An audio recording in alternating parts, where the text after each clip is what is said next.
Welcome, dear friends, to the Spiritist Society of Virginia and Kardec Radio in our Friday's Inspirational Talk.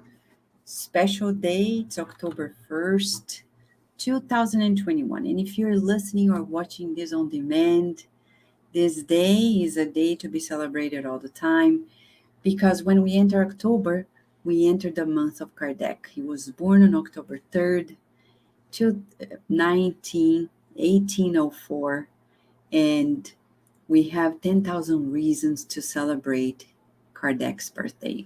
Otherwise, we wouldn't be here at all. Kardec Radio wouldn't exist. Spiritist centers wouldn't exist. So why Kardec, right? What does he have to teach us? Today, we're going to talk about Kardec's insights for Spiritists or people who sympathize with Spiritism. Kardec has much to teach us, especially nowadays, during the current times in which, especially when we are still living a pandemic, there's so much to learn, and Spiritism has always a lot to offer. To begin it, our dear Carol is going to bring a special, super special message for us. Right, Carol? Right, Vanessa. Thank you. Good evening, dear friends. We are going to read a message by Emmanuel entitled Jesus, Kardec, and Us. The message is as follows. Had Jesus thought too highly of himself so as not to tolerate contact with human weakness? Had he believed that everything should be left for God to do?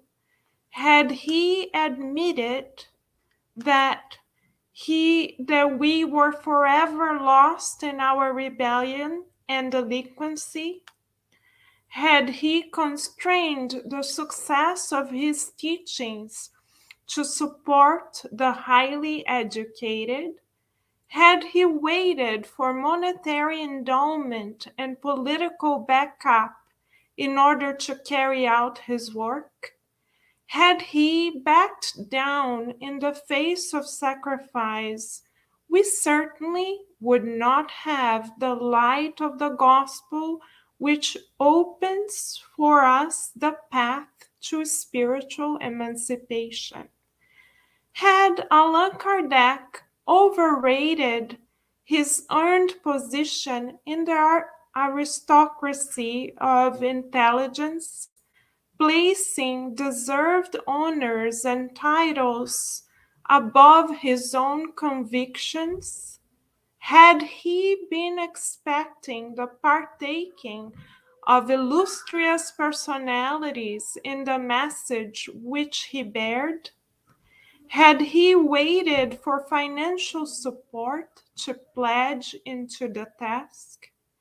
Had he considered to plunge into the task? Had he considered his difficulties as an educator with scarce time to devote to commitments outside his profession? Or had he backed down in the face of the slanders and personal attacks which marked his path? We would not have the Spiritist codification which complements the gospel and integrates us into the responsibility of living.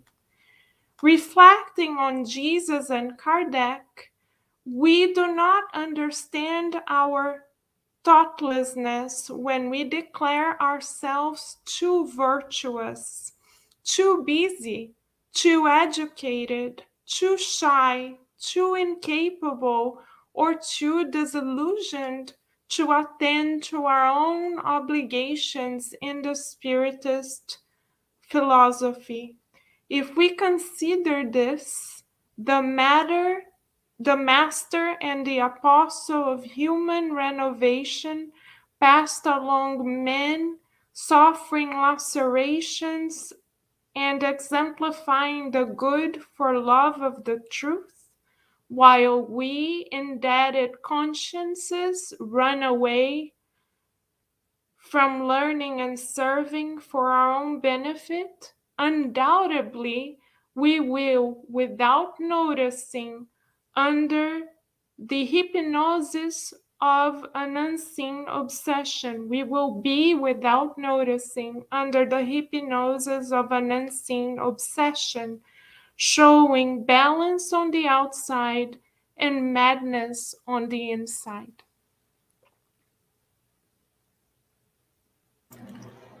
Thank you so much, Carol, for sharing this message with us. And we invite everyone who is here to join us in a prayer. In Spiritism, we pray not as a ritual, but as a true habit of communicating with God. So let us put our feelings and thoughts in common with God.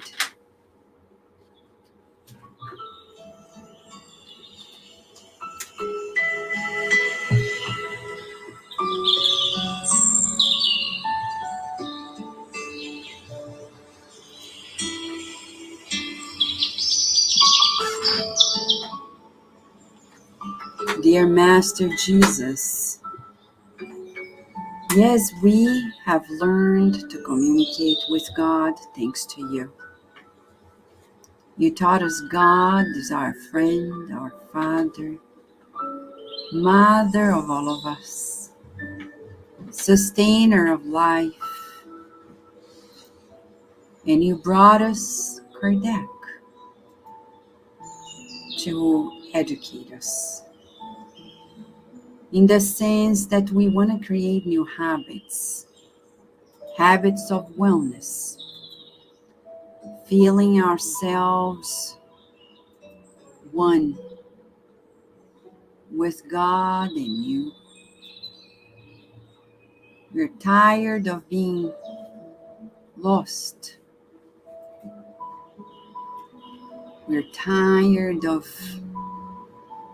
wandering around delusions that drain our energies and incapacitate us for so long. We come here together to rebalance ourselves in new understanding, but especially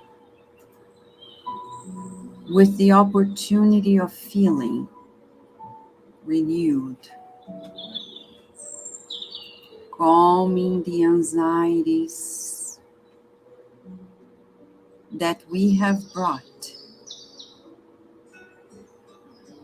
from many lives. The anxiety of having, of acquiring things. And every time we do it, we feel empty again, soon after. We raise our thoughts in gratitude to your simple invitation to simplicity. The simplicity of being, of loving, of staying in the present, embracing our true essence as spirits, joyful about it. We would like to thank you time and again, visualizing wholeheartedly humanity on earth receiving the embrace of your love.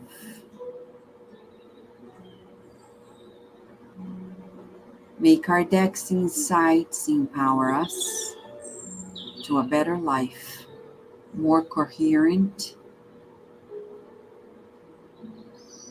preparing ourselves for our immortality. And so the end.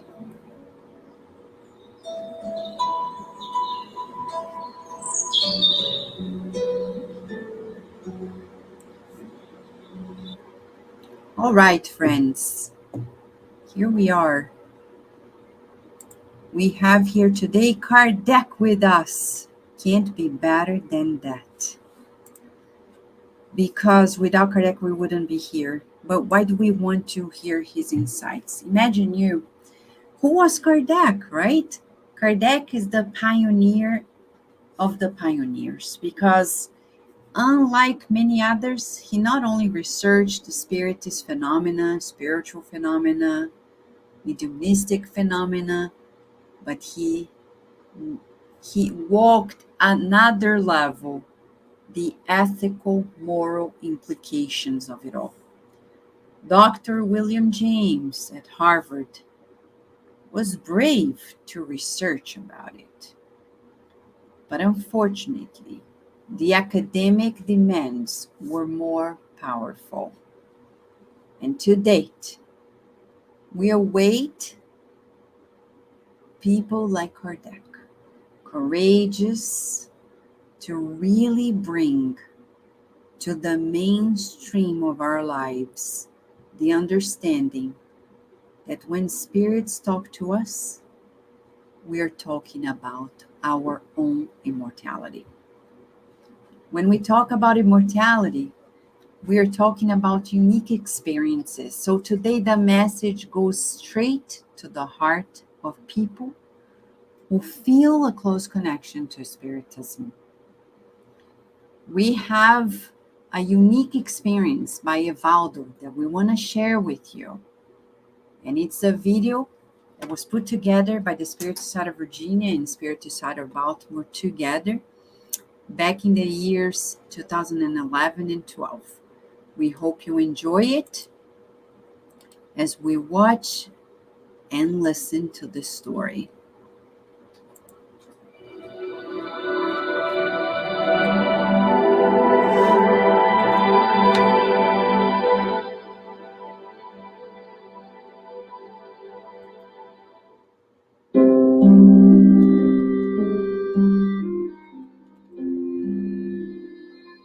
At Hospital Esperanza, founded by the devoted Eurípides Bassanufo in the spiritual plane during the 1930s, a group of dedicated doctors and therapists were about to rescue Evaldo, who spent more than 10 years in extreme subjugation in lower zones. Dr. Manuel Filomeno de Miranda describes Evaldo's status as unconscious and under a deep hypnotic trance. But most surprising of his condition is that he is encapsulated in a dark cocoon. What is this cocoon? Asked Dr. Miranda to Dr. Messer, the coordinating surgeon. Well, Evaldo's mind has created this cocoon due to his guilty conscience and self-punishing vibrations. Why did that happen? He created this cocoon to escape and hide from his own misery, built especially in his last reincarnation. Before his last reincarnation, he spent 10 years being prepared to work both in spiritism and politics due to debts acquired in the previous lives. He was born in a noble spiritist home. His mother was loving and devoted. He even got married to a good spiritist wife. But as soon as he became an influential politician, he claimed no time for spiritist commitments. He then quickly attuned to corrupted individuals and engaged in extramarital affairs. And the unexpected happened. His wife was taken by a fatal cancer. He got into deep depression once he realized the great damage he did to many lives. In 3 years, he marched quickly to death. After 10 years under spiritual obsession, he was rescued by our team of workers due to his mother's intercession. And here we are preparing for very delicate surgery in which he will need a team of surgeons to free him from his cocoon and clog his own production of self-punishing guilt. As Jesus said, from everyone who has been given much, much will be demanded. Let us all be careful and preserve ourselves from doing evil and not fulfilling our spiritual commitments. So we supplicate for divine help, asking for protection and inspiration to walk into the difficult journey of our spiritual ascension. This case was extracted from chapter 21, Experiência em Comum, in the book Tormentos da Obsessão, by Manuel Filomeno de Miranda through the mediumship of Divaldo Franco.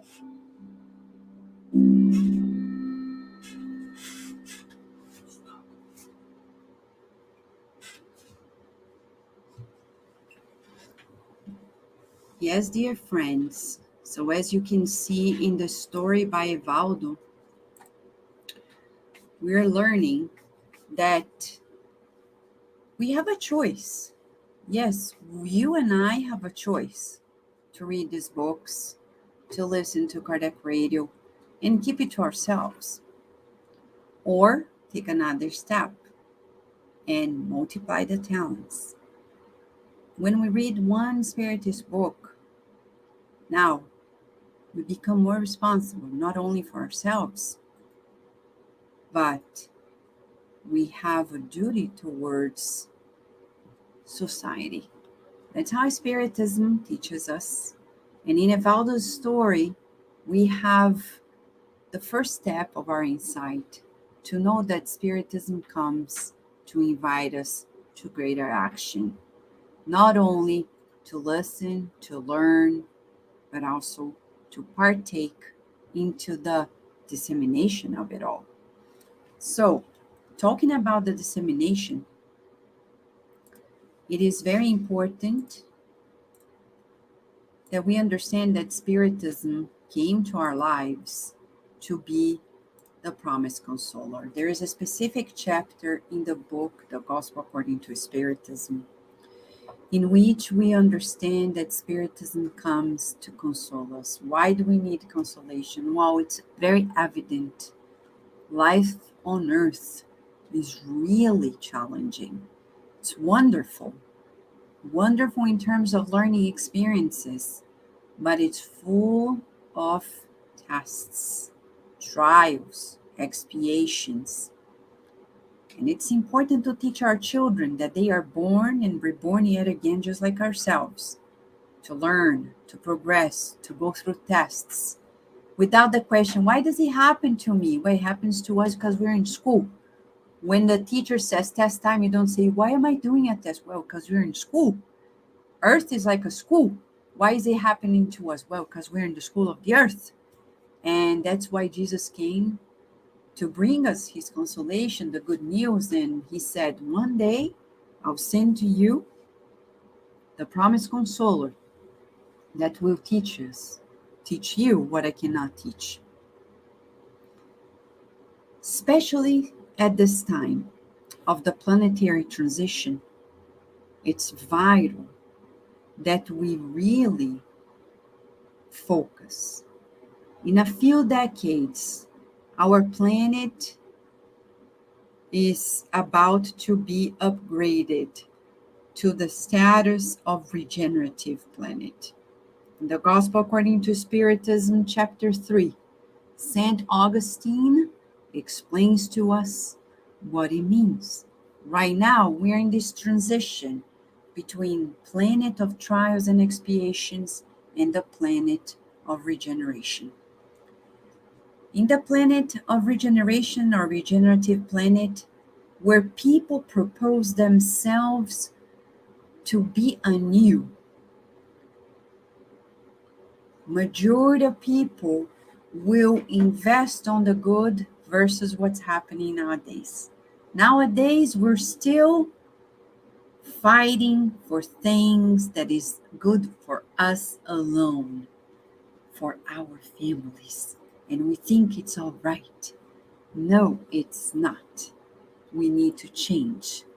And to change it from planet of trials and expiations to planet of regeneration, noble spirits are reincarnating to help the transition. But other factors are also here to help us.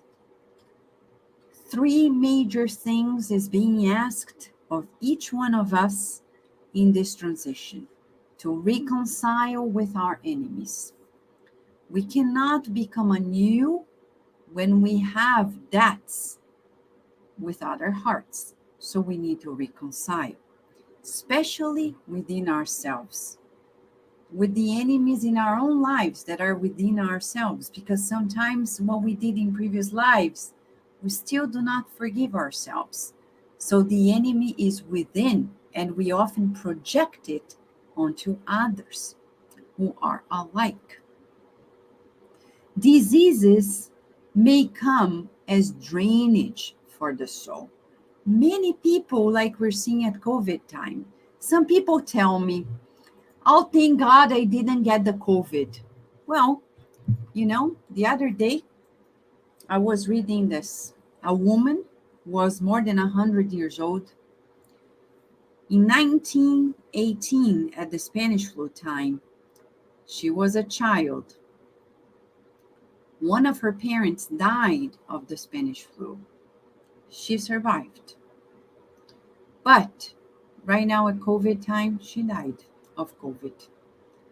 So I don't think anybody can claim that they are blessed because they didn't catch it, or they are cursed if they did or died. It's not a matter of being blessed or cursed. It's a matter of deserving the drainage of the soul. It's a new concept that Spiritism brings to us.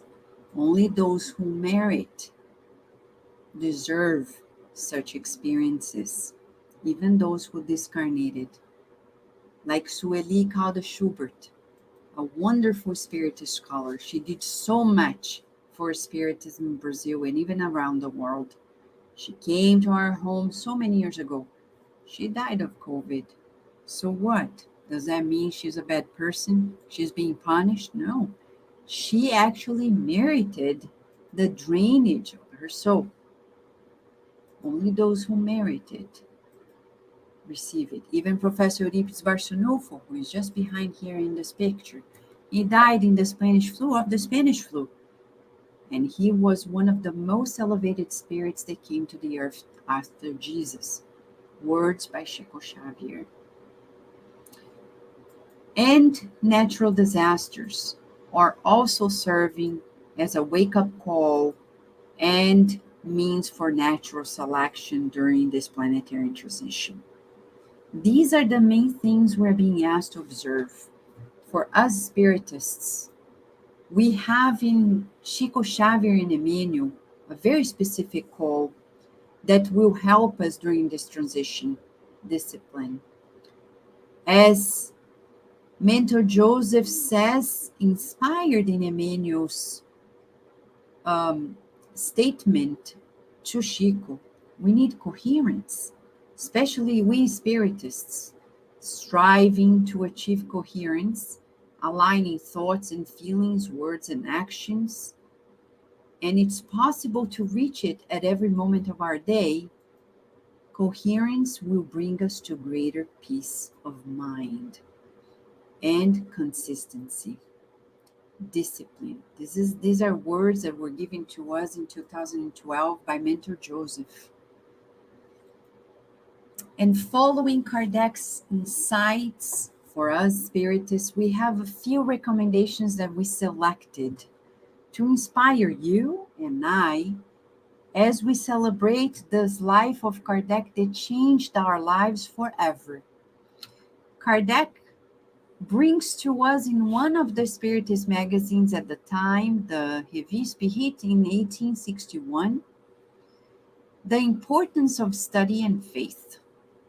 He said, first study and then see, because so you will understand better. Spiritism, on the contrary, does not admit blind trust. Want to see clearly in everything. You want everything to be understood, everything taken into account.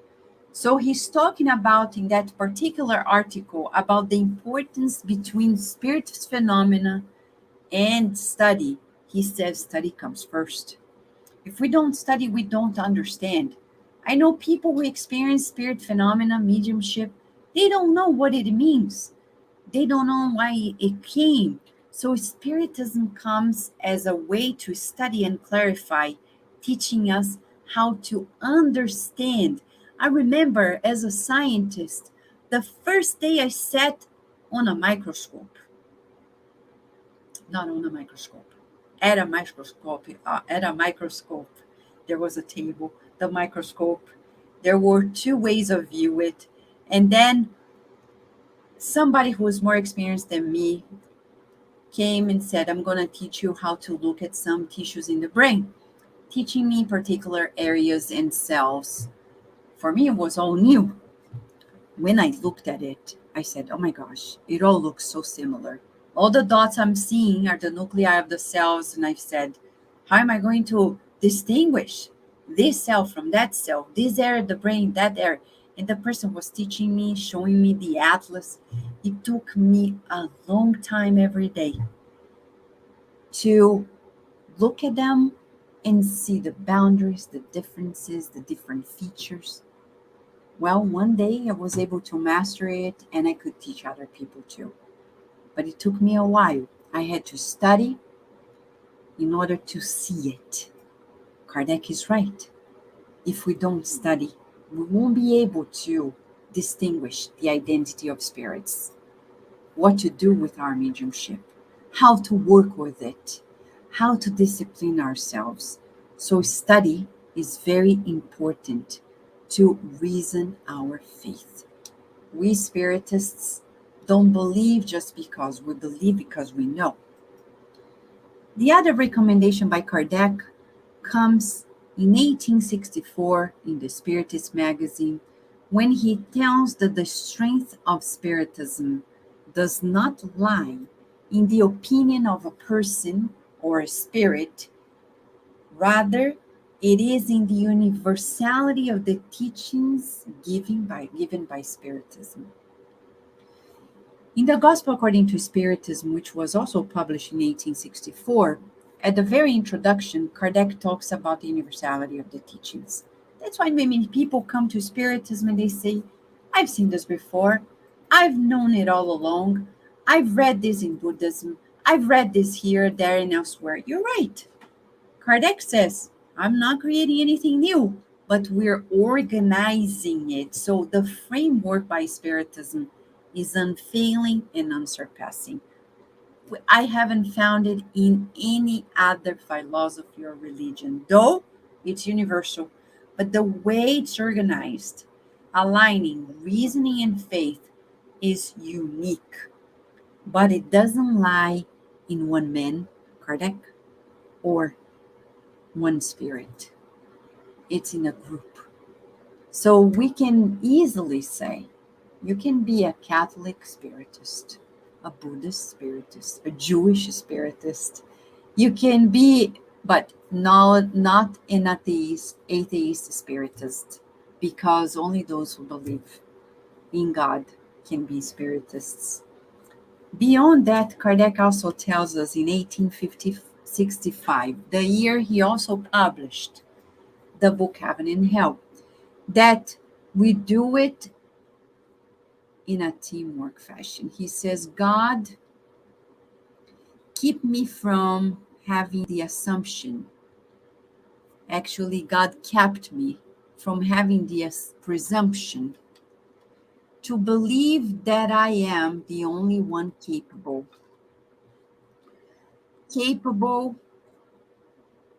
or the most capable than any other, or the only one in charge of carrying out the designs of providence. Kardec recognized in his humility that none of these works would have come because of him. His name wasn't even Kardec. He named Kardec to make it more neutral. It's a pseudonym from Professor Reconcile.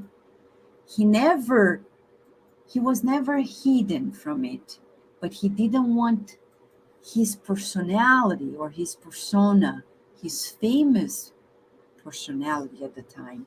He was a kind of a celebrity at the time in education in France, especially in Paris. He wrote books, had contact with the elite society of the time. He didn't want it to be mixed, though he was there as Kardec.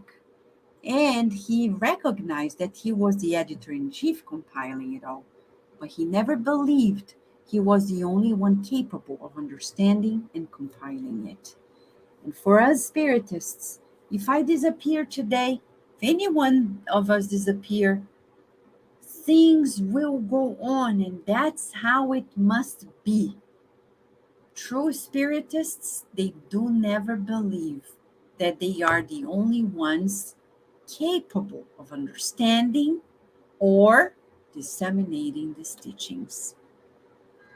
Another one of his recommendations to Spiritists is written in 1865 when he talks about the true objective of Spiritism, which is surprising to many.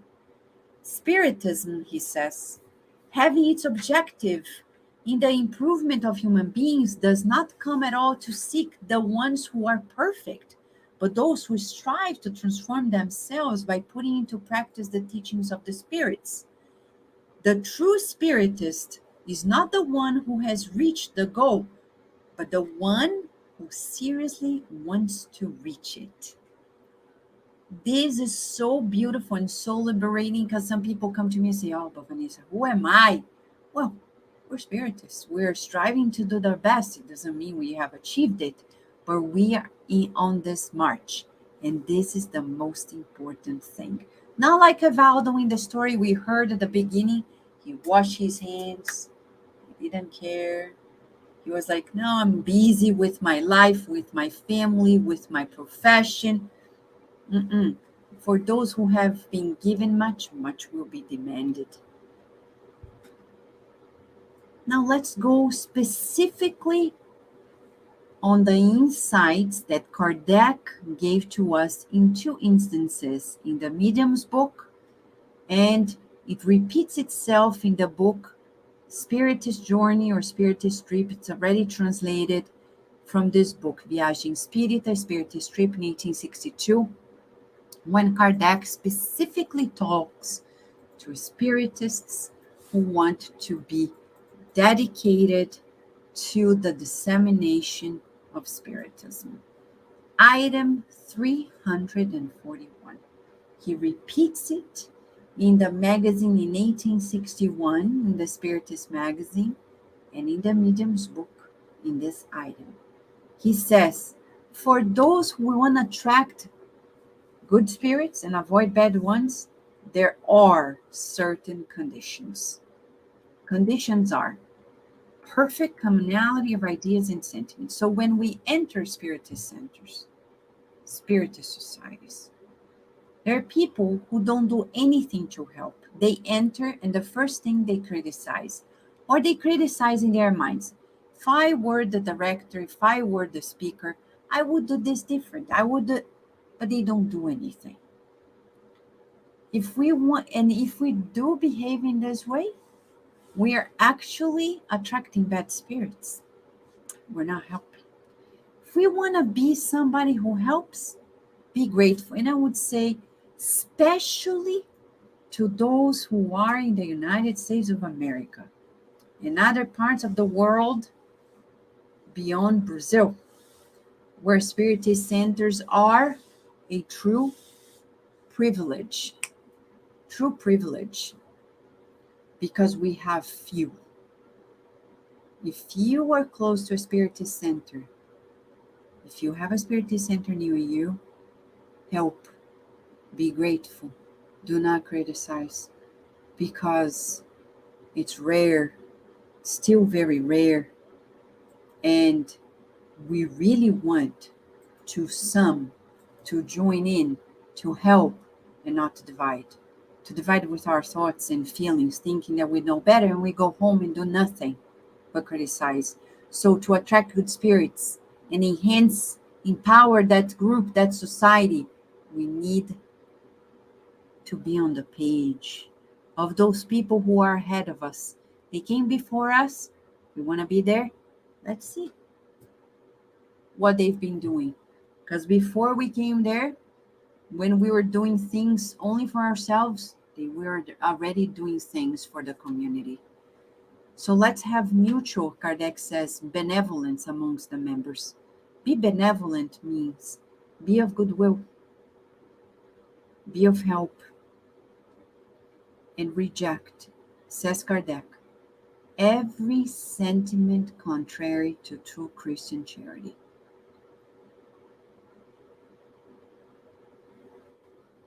A single desire, Kardec says, one other condition is to have a single desire to learn and to improve through the good teachings of the spirits and take advantage of their counsels. If we go to a Spiritist center, to a Spiritist meeting, even online, and we listen to it, some people tell me, oh, Vanessa, I listened to X Kardec Radio's program, X Kardec Radio's thing, but I don't like that person's voice. I say, obsession is so good because the good spirits find a way for us to turn us off.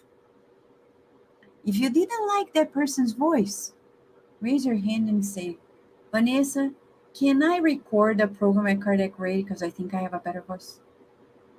Because just criticizing is not going to help.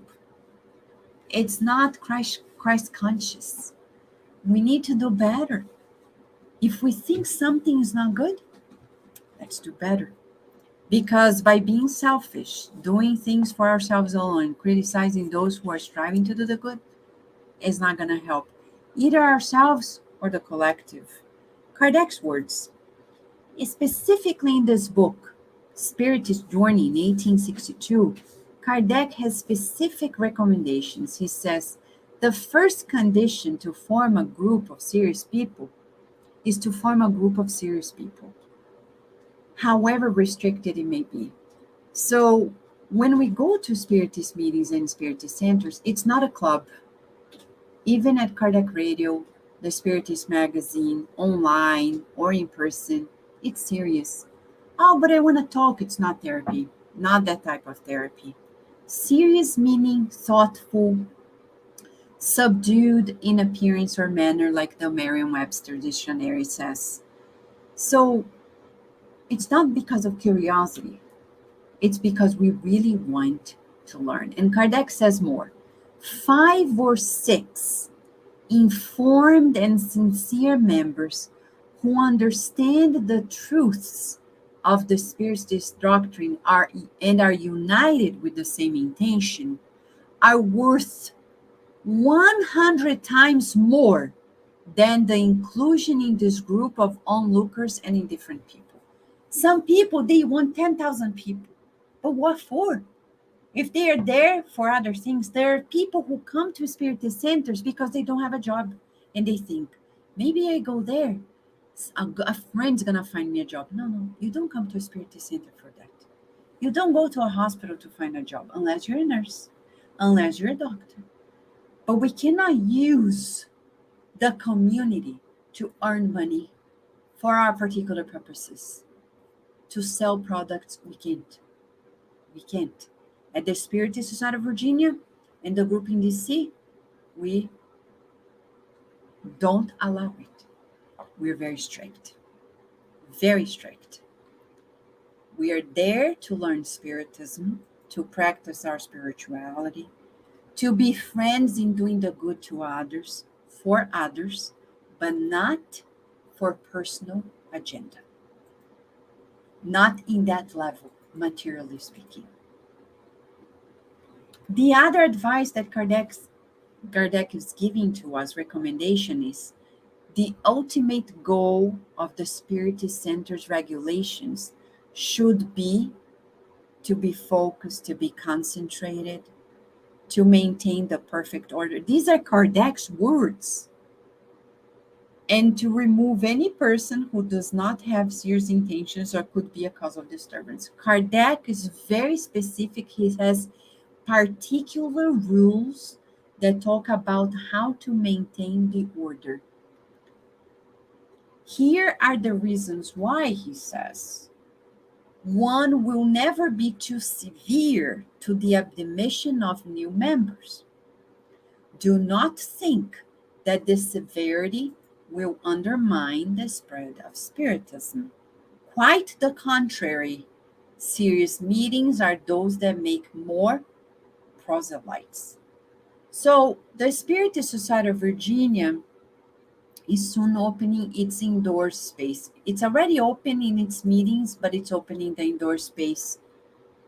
And to be in an unison with the government in the United States, only adults who have been vaccinated will be allowed in.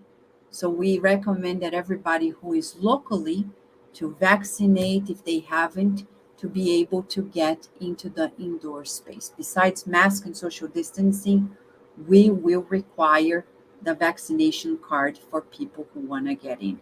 This is not severe in the admissions. It's just a way to make sure that we are secure and that we are following the rules as a nation as well. And third, Kardec says, everything must be done religiously at every session. What does he mean? He says silence, concentration, should be observed during the sessions.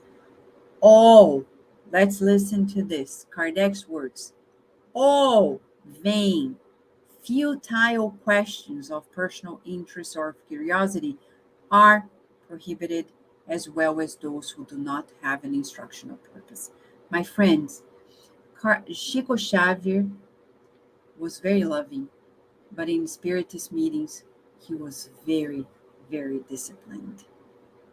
Divaldo Franco, I've been at meetings with him in person, and I can share with you. Very loving, but very disciplined. It's not a club. Spiritism, Spiritist centers are not a club. They are not a club of Brazilians, of nationalities.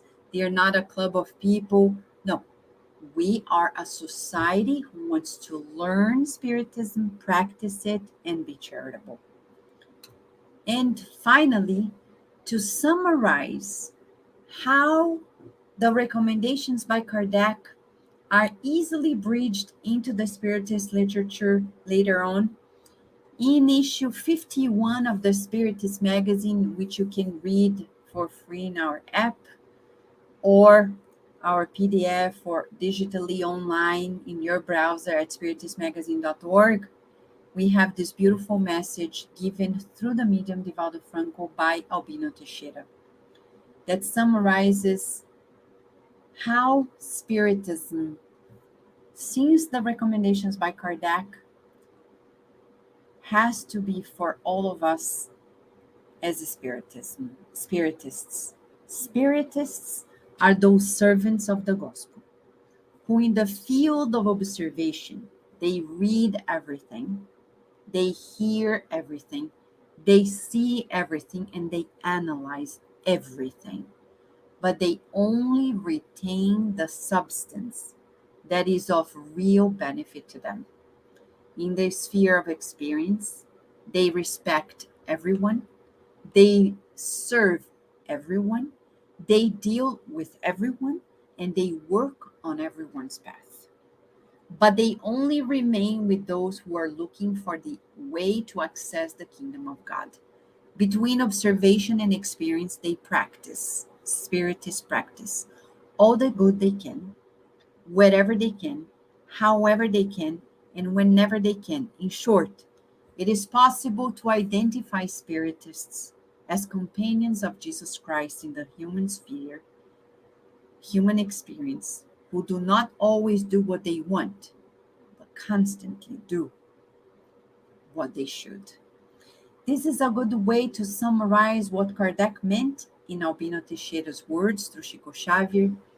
If we could summarize in all what Kardec say, let us be Spiritists with our whole hearts.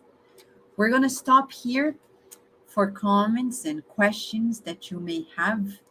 We have here wonderful friends who have joined us. We see Daniel Pion. Hey, Daniel. Thank you for joining us. John De Rosa, Beth Cruz, Flavia, Lipin, Patricia Pinto, thank you. Erika, good to be together with you. And we have friends from the Philippines, thank you. So Souza, and as Erika said, so true. Study in order to see it. Yes, so if anyone here has a question or a comment, feel free to share.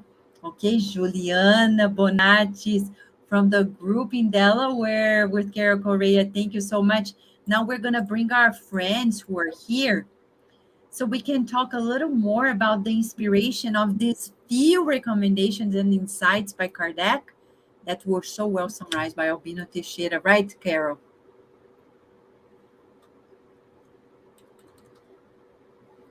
Apologize, I was muted. Yes, right, Vanessa, beautifully said.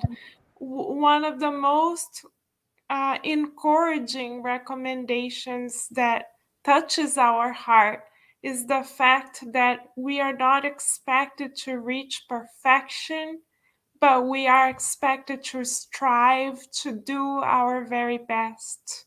So, a spiritist is any individual who seeks to improve themselves with their whole heart.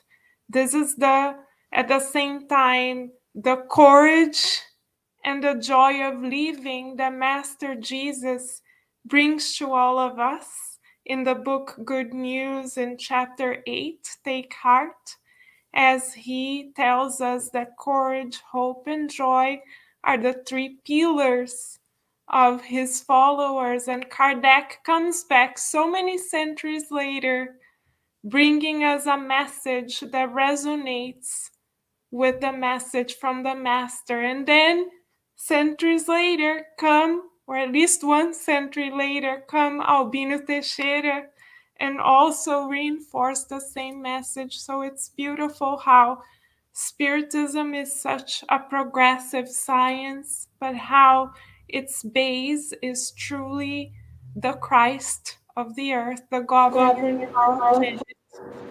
Carol, it's so interesting because the message that you read at the beginning, Jesus, Kardec, and us by Emmanuel, through Chico Xavier, gives us a beautiful summary about the law of action and reaction. Some people, Carol, they say, oh, I can't help with Spiritism because I'm busy with my family. They say to me, Vanessa, you have only one daughter. It's easy for you. I say, okay. People can give whatever excuse they can give. They don't know my life, but they think it's easy. Okay, fine, valid. But they say, oh, it's easy for you because you have a title. It's easy for you because, and they give 10,000 excuses. And then Emmanuel says, the fact is the following. If you decide not to make light, you'll be in darkness, period. Whether you have 3 children, 10 children, 1 children, no child, it's about a matter of making light or not. And as Spiritist, Carol, I see those who are in countries where Spiritism is not yet mainstream, like in Brazil. We would say, you are more responsible than those Spiritists who are in Brazil. Because we are few and God is awaiting each one of us to team up and really spread it out because time is running. And I think I've told the story and I will repeat. I'll never forget the look in the eyes of somebody who was a close friend to us, Selenia Shepherd, who did as much as she could for Spiritism. And yet, when she was about to discarnate, she held my hand and said, Vanessa, I don't want to go yet. I want to stay and work for Spiritism. And I saw her desperation, but she did so much. She did as much as she could. And I said, don't worry, you will. In her case, she wanted to do more. But I know that there are people, when death comes, they will regret because they could have done it and they haven't. They are giving excuses. I need to take care of my children. I need to take care of my company. I need to take care of my profession. I need to take care of my health. And what are the last verses in the message, Carol? Would you mind reading it again, please? Of course. One moment as I Thank open you. it once again. 1 second, please.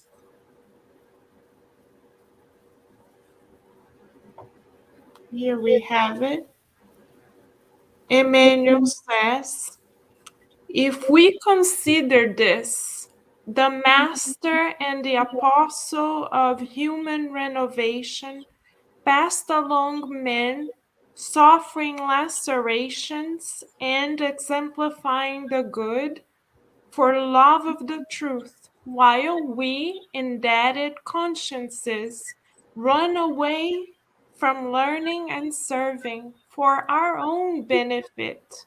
Undoubtedly, we will be, without noticing, under the hypnosis of an unseen obsession, showing balance on the outside and madness on the inside. This is Emmanuel. Thank God I'm not the messenger. He's the messenger. Because what he's saying is just a rule. If we don't partake, if we don't help, there will be consequences. And they're not saying as a threat, they're just warning us, as in the case of Evaldo. He was supposed to, and I repeat this especially to Brazilian spiritists around the world, a specific message to Brazilian spiritists. Why? Because we have the literature at hand like no other country, more literature than anybody, more examples than anybody. We owe to the world the much that we have at hand. If we decide to, I always ask, as Mentor Joseph said, ask them, Vanessa, ask, why do you think God and Jesus allowed you to move from Brazil to this or that part of the world? Just because you deserve a better life? Just because you deserve a better place? No, because you, Spiritists, are being called to share, to disseminate, and it's not only in social media, it's in person, to open a beacon of light where you are. What's going to happen after you depart doesn't matter. Like in Boston, in the Massachusetts area, the state, I met the man who started it all. And he was the person who helped create several groups that exist to date. And I remember when he was at the end of his life, many people said, I think he's crazy. I remember I was very young. I was like 26 years old. And people were saying when I visited for conferences there, they said, I think he's crazy. He's opening spiritist centers everywhere in Massachusetts area. Today we thank him because every center he helped open is still running, and it's a beautiful spiritist movement in Massachusetts. I said, God bless his heart, because he understood that there were people who needed it. It's not vanity, friends. It's need. A spiritist center is a school, is a hospital. And if we do not decide to sacrifice our lives for this benefit, we will regret. Emmanuel's words. Right, Daisy?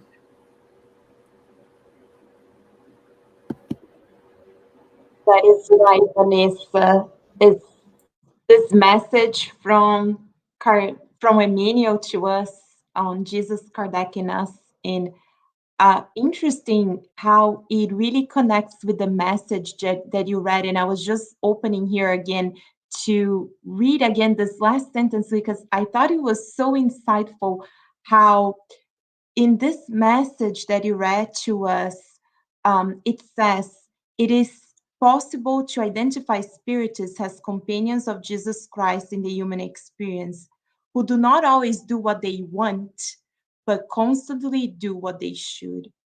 So it's a reminder for all of us that, it's not about what we want, but what God wants to all of us. And you remind us, Vanessa, about the responsibility, especially for those who, like ourselves, were born in Brazil, who speak the Portuguese language and have access to really just Google a book and be able to read the PDF online and not to share this blessed resource.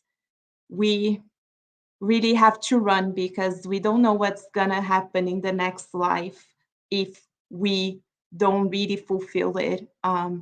One thing we know for sure, we're not going to reincarnate it here. We're going to reincarnate in a place where it will be much harder. There will be no spiritist centers. There will be no spirits book, maybe in the language that we are. So it Yeah, is. China is just around the corner, right, Daisy? Yeah, exactly. Yeah. So we better do as it was reminded to all of us in this beautiful message from Albino Teixeira, not to do what we want, but what we really should. Thank you, Daisy. It's interesting because Kardec, when it's important to read the books and to see the tone of the language in the books. The good spirits are loving, but they are very firm. They do not sugarcoat, friends. If you think our conversation here is harsh, it's interesting because the good student does not kick and scream when the teacher is sharing the rules. Only rebellious students, they kick and scream about rules because they feel we need to be hippie society. We do what we want. It's democracy. Democracy doesn't exist in regards to the divine laws. It's what God created for us or else. God loves us, but we need to comply. If we don't comply, consequences, and we're talking about consequences here. Kardec was a wonderful example for us. He risked his reputation, as Emmanuel said in the message read by Kardec. He risked everything. And thanks to his courage, we're here. And this is making a huge difference in our lives. Is it fair to keep it only for ourselves and amongst our loved ones? And to be benefited only when it's interesting and convenient? I've heard Spiritists saying, I'm going to open a channel that is more universal. Wow. I wonder why Chico Xavier never thought about being universal. Because it's just silly to think that we have a better plan than the Master. A better plan than what was brought to us by people who were certainly ahead of us. Kardec being at the first row for us as the first spiritist. So talking about Kardec being a first spiritist, we're going to talk before we go to the question here by our friends from Philippines. We will answer to your question in a minute, which is very important, but I want to tie it all together because Paloma and Luciana were sharing with the children at another channel at Kardec Radio and the Spirit Side of Virginia a live lesson on Kardec as an educator, as a scientist, as the first spiritist, and as a charitable man. He did it all. When we talk about do we have time to do things, and we shared with the kids this, imagine writing the Spirit's book with a feather and ink under a lamp, a candle, right, friends? So we were sharing and celebrating Kardec's birthday. And it was a very, very interesting class with the kids, there is a recommendation for the family to watch the movie of Kardec. And that's a recommendation for anybody here. They can just go find online the Kardec movie. Wonderful. Kids can watch, families can watch, adults can watch. We know in our center that some of the kids have watched it multiple times. So it's for everyone. And it's just wonderful to learn about Kardec and to go back to his doctrine today and really understand how much we benefit from the work that he brought it to us. So it is really through him, from Jesus. It's wonderful. Right, Lou? The class was so awesome today. Yeah, it's so beautiful because Kardec understood that he was here to serve Master Jesus. So everything that he did, it was aligned with these teachings that he brought to us to help us to make choices and exercise to be part of Jesus' team. Because he could have done many other things, right? He was a teacher, he was a scientist, he was so many things already, so important in the past. But then in Spiritism, things start popping up in his life, and he said, wait a second, something important must be happening there, right? So he went and he studied and he brought this doctrine. He brought all the teachings that the Spiritists sent to him. And because of that, we are here together celebrating his birthday, celebrating having spiritual centers in many places, and also for a good student, understanding our own missions with Jesus. Thank you, Luciana, Paloma. And now we go back as our friends in the Philippines, the Teka Sagandoy, have a question for us. It's about elaborating a little more on the diseases and drainage of the soul. So let us explain the following.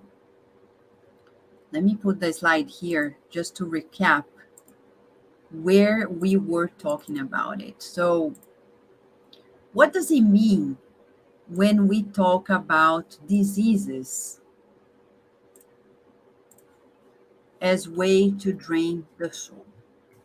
Like this, in the book Evolution in Two Worlds by Andre Luiz through the mediums Chico Xavier and Barbeira, we get to know in part 2, chapter 19. It's unforgettable.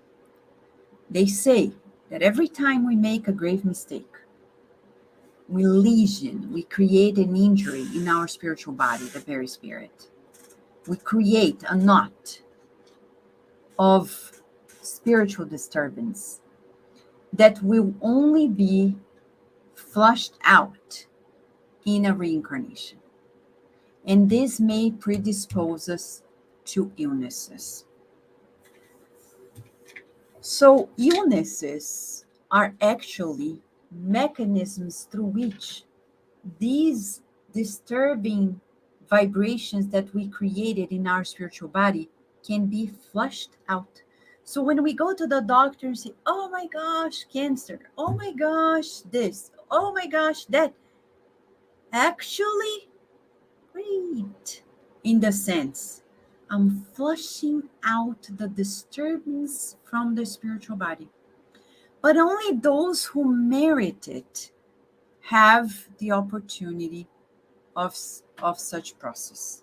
There are many people whom you see, they barely get ill.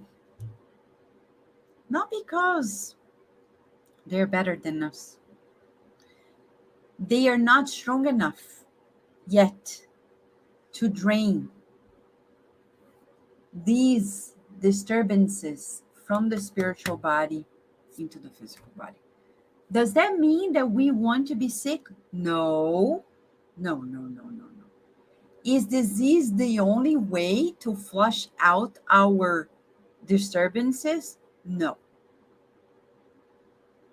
By being charitable, we'll do much better. Inevitably, from now to our discarnation, everyone will sooner or later get sick. It's inevitable. Nobody dies in great health. No. Oh, but Vanessa, an accident, exactly. It's even worse. It's of greater impact, more difficult. Sometimes a chronic illness is even better because little by little, you're expunging those vibrations that are very troubling out of your spiritual body into the physical body. So that's the way we understand. There is an issue of the Spiritist magazine that talks specifically about this. Later, I'll put a comment here for everyone who wants to know and read an article about this by Sueli Calda-Schubert, who many years ago wrote to us for the Spiritist magazine about how diseases are drainage of disturbances that we have created and into the physical body. Let's not forget that Chico Xavier was very loving, but he was constantly sick. And certainly he was more evolved than any of us, but he could handle it. He could handle this beautiful expunging of our vibrations that were not better. So what is the best way out? To learn to think the good and to feel the good, speaking the good and doing the good. When we learn to align it in coherence, we won't anymore create diseases. Right now, we want to avoid creating disturbances that will create diseases in us in the long run of life. Right now, the choices we are making will be creating for us either health or disease. What we did in the past, we can no longer change. We can change if we do the good. There is a saying that Emmanuel brings to us, and I think it's in the book The Spirits of Truth, the Spirit of Truth that we studied at Kardec Radio this year, in which one of the messages says, if the justice, the divine justice, comes to us and see us busy helping others, doing the good, the mercy of God orders that this justice goes away indefinitely. So it's good to sleep late and do good to others, to sacrifice our weekends to the benefit of others, to sacrifice our hours and our resources doing the good. Because, as Emmanuel said, we are indebted consciences. We owe much to God according to previous lives. And we still do not have that much of a credit to ask for a break. We need to work very hard, like Kardec did, and we owe to Kardec the opportunity of being here. So, what a moment of awareness for us. We begin October calling everybody to the good. Everything else in our lives will fall into place. For those who are immigrants, I remember, and I'll share this last story, maybe to encourage those who say, but Vanessa, I know Spiritism and I am Brazilian, but I don't have paperwork to stay here in the United States or whatever else I am in the world. I remember when we started the Spiritist group in Baltimore 23 years ago, almost 24. Actually, this year we're celebrating this month, 23 years. Remember, in the first years, there were some people who were Brazilians, but they had the American citizenship. Well, we were temporary here in the United States to do our postdoc at the University of Maryland. Our intention was not to stay. And I remember them saying, oh, Vanessa, you don't know if you're going to stay, but we're going to stay here. We're the ones who are going to dictate how Spiritism is going to happen. I said, oh, really? Oh, wow. I didn't know that that's the order of events because it doesn't say in the literature. It's not up to you. It's not up to me. It's up to God. Back when this person told that to me, I had no idea I was going to stay in the US. I had no plans. It was temporary. But then one day I decided to stay. And I had paperwork. I was always legal. But then I decided to apply for the green card and the American citizenship. Today I look back and I remember the people who said that to me. They don't even live in the United States anymore. So if you are, whatever you are in the world, temporarily or not, do the good, not only for yourself. Don't give an excuse, I'm here just for a few months, few days, or a few years. Share the good that you have. Because in the eyes of God, it doesn't matter if you're here for a month, for a year, 10 years, or your whole life. If you do the good, you're fulfilling God's will. So without further words, we're going to invite our dear friend Daisy to lead us into the passes in the final prayer.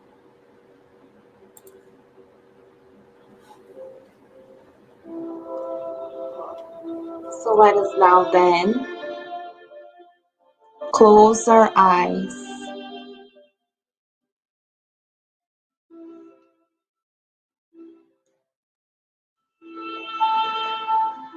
Let us at this very moment visualize ourselves walking in a beautiful lavender field.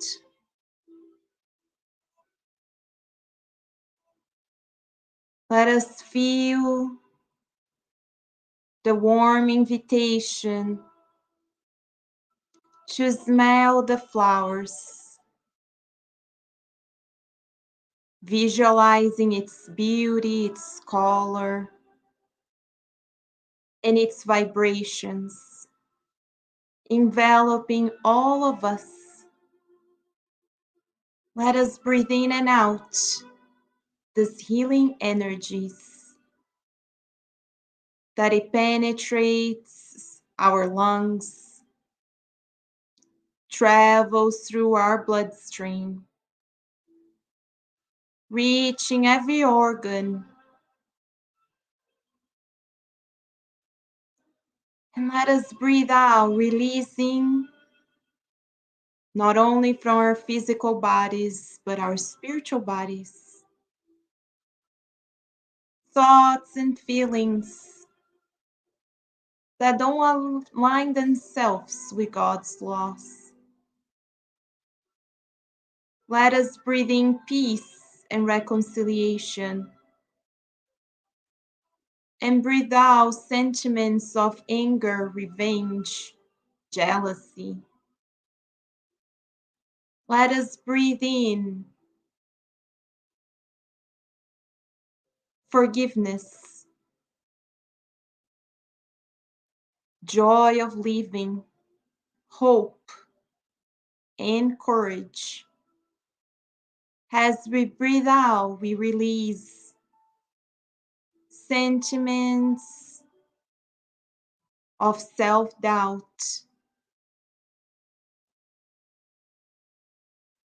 of anger,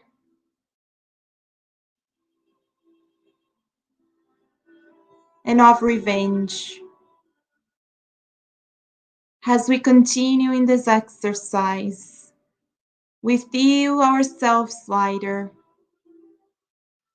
and we feel the presence of our mentors, guardian angels, and most important, we feel the presence of Master Jesus. as this light expands and envelops our loved ones, our homes, cleansing its environment, rescuing those who need help, spreading to our neighborhoods, traveling through the streets of our cities and states, reaching hospitals, nursing homes, prisons, shelters, and refugee camps. As we visualize our whole planet enveloped in this healing light, we raise our thoughts to the Creator of our lives. Dear loving God, what a blessing tonight to be reminded about Kardec's unique mission on earth and our unique mission. Thank you, dear Father, for opening our eyes this evening to see that we were given much.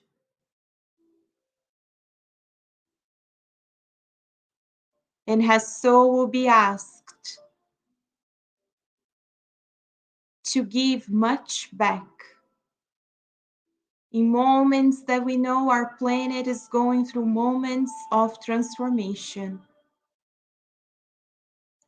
We then recommit ourselves to be good servants, not doing what we want, but what you would like us to do, while we commit ourselves in our reincarnatory plans.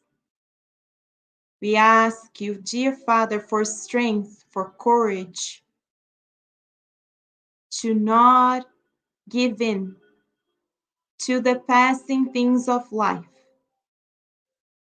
to materialism, giving excuse not to fulfill the task at hand.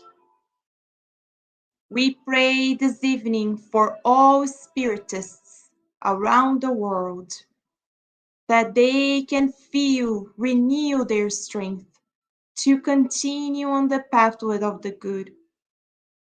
We pray for those who will still come to join in the task, so that they can find in us, all of us Spiritists, the foundation built so that they can continue building this task force here on earth. And we pray thanking Allan Kardec, whenever he is, and all those who came sent by Jesus with him and after him to shape the pathway for all of us. We thank each and every one of them. And we then ask, dear Father, your permission to close this meeting of tonight with much gratitude in our hearts. And so be it.